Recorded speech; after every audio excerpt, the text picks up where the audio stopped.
నమస్తే, welcome to ఆకాశం TV. నేను మీ నాగేష్. ఈ రోజు మన వార్తల్లో ముఖ్యాంశాలు మీతో చర్చించేందుకు నేను రెడీగా ఉన్నాను. ఈ రోజు చూసుకున్నట్లయితే పట్టు కోసం టీ కాంగ్రెస్ పక్కా ప్లాన్ 17 ఇన్ఛార్జీల్లో వచ్చేశారు. తెలంగాణ కాంగ్రెస్ మంచి దూకుడు మీద ఉంది. ఇటీవల జరిగిన అసెంబ్లీ ఎన్నికల్లో సత్తా చాటి అధికారాన్ని సొంతం చేసుకున్న వైనం ఆ పార్టీకి కొత్త ఊపుని తీసుకుని వచ్చింది. ఈ రోజు మా ఇన్ఛార్జీల లిస్ట్ అయితే రిలీజ్ అయింది. మరి అసలు ఆ ఇన్ఛార్జీలు ఎవరు అనేది కూడా తెలుసుకునే ప్రయత్నం చేద్దాం. అండ్ ఇక్కడ కింద ఏముందంటే తెలంగాణ కాంగ్రెస్ మంచి దూకుడు మీద ఉంది. ఇటీవల జరిగిన అసెంబ్లీ ఎన్నికల్లో సత్తాచాటి ఊపు అధికారాన్ని సొంతం చేసుకున్న వైనం ఆ పార్టీకి కొత్త ఊపుని తీసుకుని వచ్చింది. సరిగ్గా నెలన్నర క్రితం కాంగ్రెస్ చేతికి అధికారం వస్తుందన్న మాట చెప్తే నమ్మలేని పరిస్థితి. అలాంటి పరిస్థితుల్లో బరిలోకి దిగిన కాంగ్రెస్ ఎన్నికల నోటిఫికేషన్ జారీ చేసిన తర్వాత పరిస్థితులను తనకు అనుకూలంగా మార్చుకొని అందరి చూపు తన మీద పడేలా చూసుకుంది. కేసీఆర్ లాంటి బలమైన అధినేతను మట్టి కనిపించిన తీరులో కాంగ్రెస్ తో ఇప్పుడు కొత్త ఉత్సాహం ఊరకలేస్తుంది. ఇక్కడ కాంగ్రెస్ లిస్టు చూసే ప్రయత్నం చేస్తాం.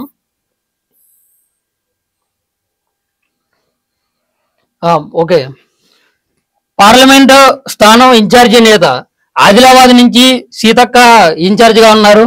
And Peddapalli Sridhar Babu, Karimnagar Ponnam Prabhakar, Nizamabad Jeevan Reddy, Zaheerabad P Sudarshan Reddy, Medak Damodar Rajanarasimha, Malkajgiri Tummala Nageswara Rao, Nagar Kurnool Jupally Krishna Rao, Nalgonda Uttam Kumar Reddy, Bhuvanagiri Komati Venkat Reddy, and వరంగల్లో కొండా సురేఖ కొంచెం బలమైన నాయకురాలు కొండా సురేఖ గారు.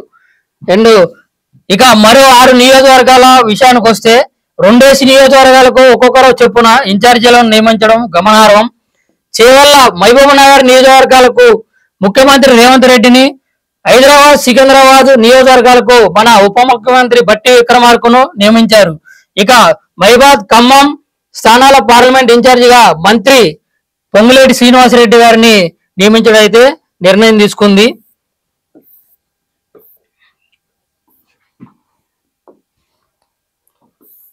ఇక్కడ మన కాంగ్రెస్ గురించి చూసుకున్నట్లయితే ఇప్పుడు దాంట్లో చదివిన విధంగా ఒక నెల కింద, అంటే ఏ సర్వేలు చూసుకున్నా కానీ ఒక నెల కింద మనకి కాంగ్రెస్ పార్టీ అధికారంలో రాబోతుంది అన్న విషయం కూడా అసలు కాంగ్రెస్ పార్టీ నాయకులే నమ్మలేని పరిస్థితి ఉంది.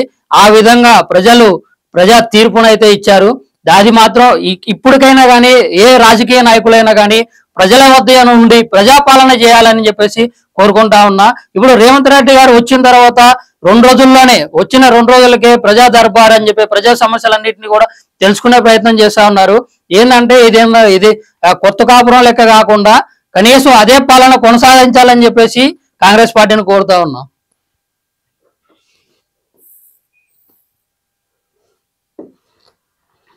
ఇక్కడ మరో వార్త చూసినట్లయితే తెలంగాణ నుంచి సోనియా గాంధీ ఎంపీగా పోటీ చేస్తారా? తెలంగాణలో మెజారిటీ ఎంపీ స్థానాలు గెలవాలంటే కాంగ్రెస్ అధినేత్రి సోనియా గాంధీ ఎక్కడి నుంచి పోటీ చేయాలని ప్రయత్నాలు ప్రారంభించింది. 10 ఏళ్ల బీఆర్ఎస్ పాలనకు చెక్ పెట్టి అధికారం హస్తగతం చేసుకుంది. అలాగే పార్లమెంట్ ఎన్నికల్లో కూడా అదే ఊపు కొనసాగించింది. మెజారిటీ స్థానాలను దక్కించుకోవాలని పక్కా ప్రణాళిక రచించి బీఆర్ఎస్ పాలనను అంతమొందించిన దాన్ని మళ్లీ పోటీకి నిలవకుండా చేయాలని చూస్తుంది. వారు చేసిన అవినీతిని బయటపెట్టి వారి రాజకీయ బాధితత్వాన్ని ప్రశ్నార్థకంగా మార్చాలని ఎత్తులు వేస్తుంది. కాంగ్రెస్ అధికారంలోకి వచ్చిన తర్వాత తొలిసారిగా జరిగిన పొలిటికల్ అఫైర్స్ కమిటీ ఈ మేరకు తీర్మానం చేసింది. రాబోయే సార్వత్రిక ఎన్నికల్లో తెలంగాణ నుంచి సోనియా గాంధీ పోటీ చేయాలని అభ్యర్థిస్తోంది. సంక్రాంతి తర్వాత దీనికి సంబంధించిన కార్యాచరణ ప్రణాళిక ప్రారంభం అవుతుంది అంచనా వేస్తున్నారు. పార్టీలోకి బీఆర్ఎస్ బీజేపీ నుంచి సాధ్యమైనంత మంది నేతలను తీసుకురావాలని స్కెచ్ వేస్తున్నారు. పార్టీ బలం పెంచుకొని పట్టు సాధించాలని చూస్తుంది. ఇక్కడ చూసినట్లయితే మన స్వయంగా సోనియా గాంధీ గారు వచ్చి మన తెలంగాణలో ఒక ఎంపీగా కానీ ఇప్పుడు మామూలు ఒక మంత్రి స్థానంలో పోటీ చేయడం అనేది మన అందరి అదృష్టం చెప్పుకోవాలి. ఎందుకంటే ఎక్కడా లేని విధంగా ఇప్పుడు కూడా మన భారతదేశం మొత్తం కూడా పాలించగలిగేంత శక్తి సామర్థ్యాలు ఉన్నటువంటి తల్లి ఆ సోనియమ్మకి మన తెలంగాణ ప్రజలందరూ కూడా ఘన స్వాగతం పలకాలని మళ్ళీ కోరుకుంటూ ఉన్నాను. మా వల్లే కాంగ్రెస్ విజయం, సిపిఐ పెద్ద ఆయన జోకులేసారా అండి ఎవరన్నా? జోకులు ఎందుకు వేస్తారు? ఇప్పుడు బీఆర్ఎస్ పార్టీ పాలన చూసి ప్రజల్లో పూర్తి స్థాయిలో వ్యతిరేకత మొదలైన తర్వాత ఇప్పుడు ఈ సిపిఎం కానీ కమ్యూనిస్టు పార్టీలన్నీ కూడా గట్టి బలంగా చేసినాయి. ఇప్పుడు కమ్యూనిస్టు పార్టీలతో కాంగ్రెస్ పొత్తు పెట్టుకొని చేయాలని ముందుకు వచ్చింది. తర్వాత వాళ్ళతో పొత్తుందా లేదా కూడా చివరి వరకు క్లారిటీ ఇవ్వలేదు కాంగ్రెస్ పార్టీ కూడా. మరి ఇప్పుడు వాళ్ళ యొక్క కృషితో వాళ్ళు ప్రతి ఒక్కళ్ళు అంటే ఏ కమ్యూనిస్టు పార్టీలనే కాదు, ఈసారి బీజేపీ ఓట్లు కూడా కాంగ్రెస్ పడ్డాయి, బీఆర్ఎస్ ఓట్లు కూడా కాంగ్రెస్ పడ్డాయి. ఎవరు ఊహించని రోజులో ఓట్ బ్యాంకింగ్ అనేది జరిగింది. దానివల్ల కాంగ్రెస్ పార్టీ విజయం సాధించింది. దీనికి ఈ పెద్ద ఆయన కాదు ఆ పెద్ద ఆయన కాదు, కాంగ్రెస్ విజయానికి కారణం ఏంటంటే ఇప్పుడు మన ఇంత ముందు ఉన్నటువంటి పార్టీ బీఆర్ఎస్ పాలనలో జరిగినటువంటి తప్పులు తప్పిదాల వల్ల మాత్రమే, ప్రజల్లో మార్పు వల్ల మాత్రమే కాంగ్రెస్ పార్టీ విజయం. అసలు ఏందో మ్యాటర్ చూద్దాం.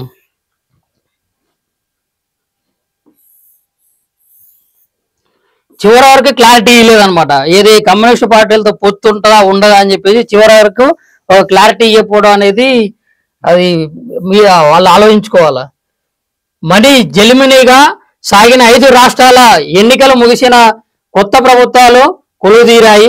3 రాష్ట్రాల్లో బీజేపీ ప్రభుత్వాలు ఏర్పడగా ఒక రాష్ట్రంలో బీజేపీ మద్దతుతో ప్రభుత్వం ఏర్పడింది. ఇక మిగిలిన మరో రాష్ట్రం తెలంగాణలో కాంగ్రెస్ విజయం సాధించింది. కాంగ్రెస్ గెలుపొందినప్పటికీ నుంచి అంతెందుకు కాంగ్రెస్ గెలుస్తుందన్న సర్వేలు వస్తున్నప్పటికీ నుంచి కొన్ని పార్టీలు కొంతమంది పెద్ద మనుషులు వారికి అనుకూలంగా మాట్లాడుతున్నారు.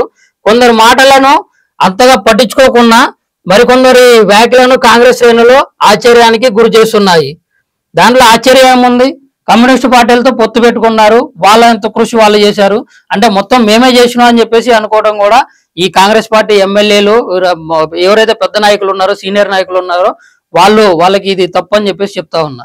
ఇక్కడ ఇంకో వార్త చూసుకున్నట్లయితే నిన్న జగన్ నేడు రేవంత్ తొందరపడాల్సిందే. నిన్న జగన్ ఏ మాట అయితే చెప్పారో నేడు రేవంత్ నోట అదే మాట వచ్చింది. దాంతో తొందరపడాల్సిందే అంటున్నారు. అంటే అసలు ఏం మాట చెప్పారో ఏందో తెలుసుకునే ప్రయత్నం చేద్దాం. మాట వచ్చింది, దాంతో తొందరపడాల్సిందే అంటున్నారు. ఇంతకీ ఏ మాట జగన్ చెప్పారు అన్నది కనుక చూస్తే ఎన్నికల కోసం అని జవాబు చెప్పాల్సి ఉంటుంది. జగన్ ఇటీవల జరిగిన మంత్రివర్గ సమావేశంలో మాట్లాడుతూ ఎన్నికలు తీసుకొని వస్తున్నారని చెప్పారు. ప్రచారం సాగింది. అంతా అనుకుంటున్నట్లుగా షెడ్యూల్ ప్రకారం ఎన్నికలు కాదని, అవి ముందుకు రీషెడ్యూల్ అవబోతున్నాయని జగన్ మంత్రులు చెప్పేశారు. ఇక్కడ తెలంగాణలో కాంగ్రెస్ పార్టీ అధికారం సాధించినప్పటి నుంచి అక్కడ ఆంధ్రాలో జగన్ మాత్రం నిద్ర పడతలేదు. ఎందుకంటే ఇప్పుడు అనుకోని రీతిలో మార్పు చూశారు. అండ్ అదేవిధంగా చంద్రబాబు నాయుడు గారికి ముఖ్య శిష్యుడుగా ప్రీ శిష్యుడు అని చెప్పుకున్నటువంటి రేవంత్ రెడ్డి ఇక్కడ సీఎం గా ఉన్నారు. అక్కడ జగన్ కి అయితే నిద్ర పడతలేదు ప్రజలారా. అంటే ఈసారి మార్చి చివరిలోనే ఎన్నికలు జరుగుతున్నాయని జగన్ హింట్ ఇచ్చేశారు.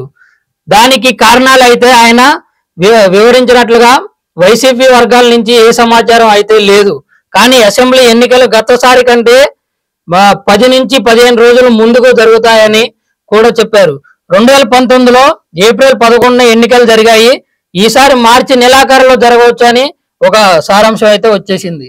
కేబినెట్ విస్తరణపై రేవంత్ గురి, రేసులో ఉన్నది వీరే. సుదీర్ఘ విరామం తర్వాత తెలంగాణ రాష్ట్రంలో అధికారాన్ని సొంతం చేసుకున్న కాంగ్రెస్ పార్టీ అంచనాలకు తగ్గట్లే ఇప్పటికిప్పుడే కుదుటపడుతుంది. ఈ నేపథ్యంలో సార్వత్రిక ఎన్నికల నాటికి ప్రభుత్వాన్ని మరింత బలోపేతం చేయడంతో పాటు ప్రజల సానుకూలతను ఓట్ల ద్వారా అందరికీ చాటి చెప్పాలనుకున్న కాంగ్రెస్ అధినాయకత్వ ఆలోచనగా చెబుతున్నారు. ఈ అసెంబ్లీ ఎన్నికలతో పోలిస్తే లోక్సభ ఎన్నికలు కాస్త వేరుగా సాగుతున్నాయి. అసెంబ్లీలో కాంగ్రెస్ కు ఓటేసిన వారు సైతం లోక్సభ వచ్చేసరికి మోడీ ఫ్యాక్టర్స్ బలంగా పనిచేస్తుంది.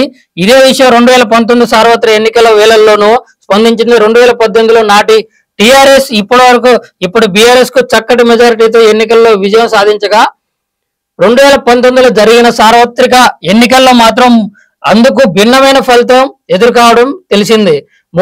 మోడీ అంశం కూడా ఒక కారణంగా చెప్పలేదు. ఇక్కడ క్లియర్ గా చూసుకోండి ప్రజలారా, మంచిగా పెట్టాడు. 2018లో నాటి టిఆర్ఎస్ ఇప్పుడు బీఆర్ఎస్ చక్కటి మెజారిటీతో ఎన్నికల్లో విజయం సాధించగా 2018లో జరిగిన సార్వత్రిక ఎన్నికల్లో మాత్రం భిన్నమైన ఫలితం ఎదురుకావడం తెలిసింది. ఇక్కడ భిన్నమైన ఫలితం అంటే 2018లో టిఆర్ఎస్, ఇక్కడ 2019లో మాత్రం బీఆర్ఎస్. అంటే 2018లో టిఆర్ఎస్ గా ఉన్నది. అసలు టిఆర్ఎస్ నుంచి బీఆర్ఎస్ మార్చడం ఇది ఒక ఆయన బీఆర్ఎస్ పార్టీ ఓటమికి ప్రధాన అంశంగా కూడా నేను చెప్తా ఉన్నా. ఎందుకంటే ఇష్టం వచ్చినట్లు పార్టీలు పెట్టుకొని ఇష్టం వచ్చినట్లు పార్టీలు మారితే నిధులు నియామకాలు మన నిధులు నియామకాలు అని చెప్పేసి మనం ఎంతో కొట్లాట చేసి మనం పెద్ద ఉద్యమం చేసి ఎంతో మంది విద్యార్థుల బలిదానం తర్వాత వచ్చినటువంటి తెలంగాణ ఆయన ఇష్టారాజ్యం అనుకొని టిఆర్ఎస్ తెలంగాణ రాష్ట్ర సమితి నుంచి భారత రాష్ట్ర సమితి దాకా ఎదిగిపోయారు మన కల్వకుంట్ల చంద్రశేఖరరావు అని చెప్పి చెప్తా ఉన్నాను. దానివల్లే ఆయన ఓడిపోయారు, దానివల్లే ఆయన ఫామ్ హౌస్ లో కూర్చున్నారు, దానివల్లే ఇంకా 5 సంవత్సరాల వరకు కూడా అక్కడే కూర్చుంటారు అని చెప్పి నేను చెప్తా ఉన్నా. ఇంకా ముఖ్య వార్తలు చూసుకున్నట్లయితే బీఆర్ఎస్ ఎమ్మెల్యే మల్లారెడ్డి పక్క చూపులు చూస్తున్నారా? ఈయన గురించి మీకు చెప్పాల్సిన అవసరం లేదు ప్రజలారా. ఇక్కడ ఇతని గురించి చెప్పుకోవాలంటే పాలమ్మినా పూలమ్మినా కాలేజీలు పెట్టినా సక్సెస్ అయినా అంటాడు. ఈయన పెద్ద డైలాగ్ తో ఫేమస్ అయ్యిండు. ఆ డైలాగ్ వల్ల మళ్ళీ కూడా ఎమ్మెల్యే గెలిచిండేమో అని చెప్పేసి నాకు అర్థమైతే లేదు. ఇక్కడ విషయం ఏంటంటే ఆయన వ్యాపారాలు ఆయన విద్యా సంస్థలను కాపాడుకోవడానికి మాత్రమే ఒకవేళ పక్క చూపులు చూసే అంశం అయితే మనం చూసుకోవచ్చు. అసలు మ్యాటర్ ఏమున్నది చూద్దాం. తెలంగాణలో కొత్త ప్రభుత్వం ఏర్పడింది. రేవంత్ రెడ్డి నాయకత్వంలో తెలంగాణలో తొలిసారిగా కాంగ్రెస్ ప్రభుత్వం పాలన ప్రారంభించింది. ఈ సందర్భంగా మొదలైన తొలి అసెంబ్లీ సమావేశాలు రసవత్రంగా మారాయి. ఈ సమయంలో రేవంత్ రెడ్డి ప్రభుత్వం 6 నెలలు ఉంటుంది. ఒకరంటే ఎబ్బే 3 నెలలే అని చెప్పి మరొకరు చేస్తున్న కామెంట్లు వినిపిస్తున్నాయి. మరో పక్క బీఆర్ఎస్ ఎమ్మెల్యేలు కాంగ్రెస్ వైపు చూస్తున్నారా అనే టాపిక్ తాజాగా తెరపైకి వచ్చింది. ఇప్పుడు బీఆర్ఎస్ అయితే ఏంది, ఒకప్పుడు గతంలో చూసుకున్నటువంటి ఎన్నికల్లో చూసుకున్నట్లయితే కాంగ్రెస్ పార్టీ నుంచి గెలిచిన ఎమ్మెల్యేలు బీఆర్ఎస్ పార్టీలో జాయిన్ కావడం జరిగింది. మళ్ళీ బీజేపీ పార్టీ నుంచి గెలిచిన ఎమ్మెల్యేలు కూడా ఈ బీఆర్ఎస్ పార్టీకి అమ్ముడుపోవడం అనేది జరిగింది. దీనివల్ల క్లియర్ గా చూసుకున్నట్లయితే నువ్వు ఆ పార్టీ ఈ పార్టీ కాదు, ఇక్కడ రూలింగ్ పార్టీ ఏదైతే ఉందో దానికి వెళ్ళి ఏ నాయకుడైనా కానీ మొబ్బు చూపాల్సిన అవసరం అయితే ఉంది. అండ్ అదేవిధంగా ఎందుకంటే తల దాచుకోవడం కోసం ఇప్పుడు ఒక గొడుగు ఉంది, ఆ గొడుగు కింద దూరి తల దాచుకునే ప్రయత్నం అయితే ఈ రాజకీయ నాయకులు చేస్తున్నారు. ఇట్లా పార్టీలకు అమ్ముడుపోయే పాలన జరుగుతూ ఉంది.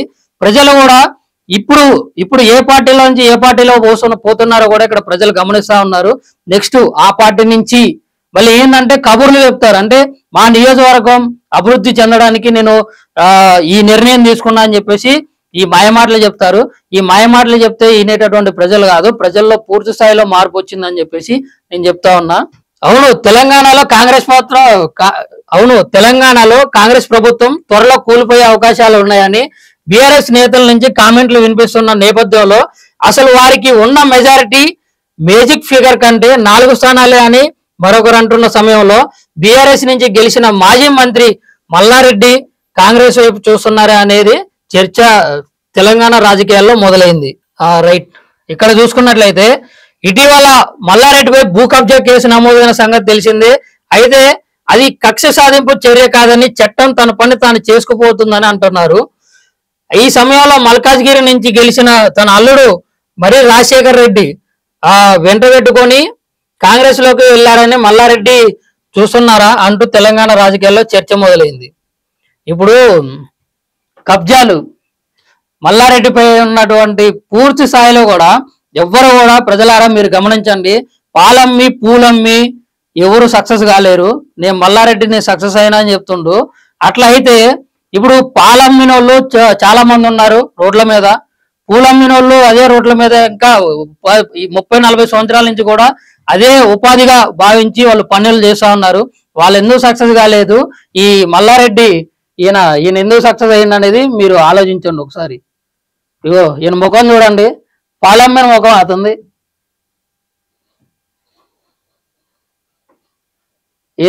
ఇతను ముఖం చూస్తే పాలమ్మిన ముఖం లెక్క ఉంది. అది మొత్తం కబ్జాలు, ఇవన్నీ చేశారని చెప్పేసి అంటే నిప్పులేనే పుట్టదు కదా ప్రజలారా, అది మీరు ఆలోచించండి. ఎందుకు కబ్జాలు చేసిండని చెప్పి కేసులు అయితే ఉన్నాయి అనేది ఇతని మీద మీరు ఆలోచించండి. 10 ఏళ్ళు గొప్పగా 50 ఏళ్ళు విధ్వంసమే, పాదపాటితో పాటతో రేవంత్ అండ్ కోను ఆడేసుకున్న కేటీఆర్. రాష్ట్రం ఏదైనా అధికార పార్టీ మాట్లాడుతుంది, వారికి కౌంటర్ ఇచ్చేందుకు విపక్షం ప్రయత్నిస్తుంది. ఇది ఎక్కడ జరిగేది.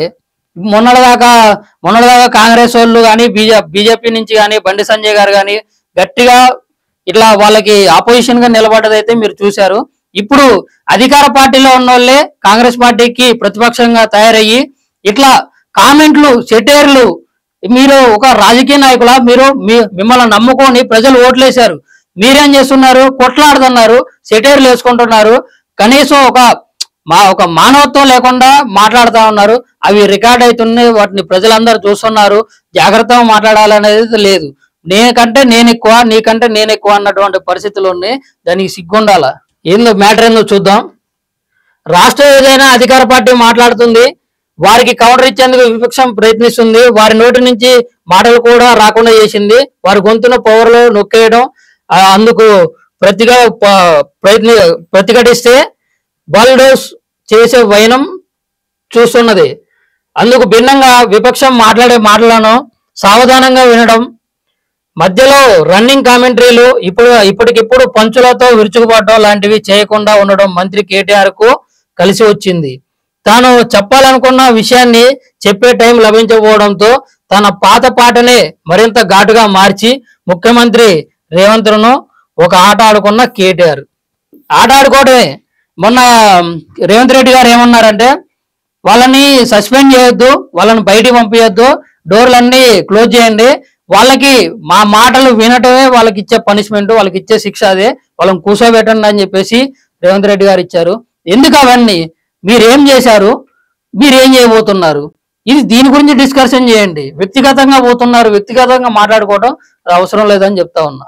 మేడిగడ్డ నిర్మాణంపై కొనసాగుతున్న సస్పెన్షన్, అసలు బాధ్యత ఎవరిది? తెలంగాణను సస్యశ్యామలంగా చేసేందుకు మాజీ సీఎం కేసీఆర్ కాళేశ్వరం ఎత్తిపోతల పథకాన్ని శ్రీకారం చుట్టారు.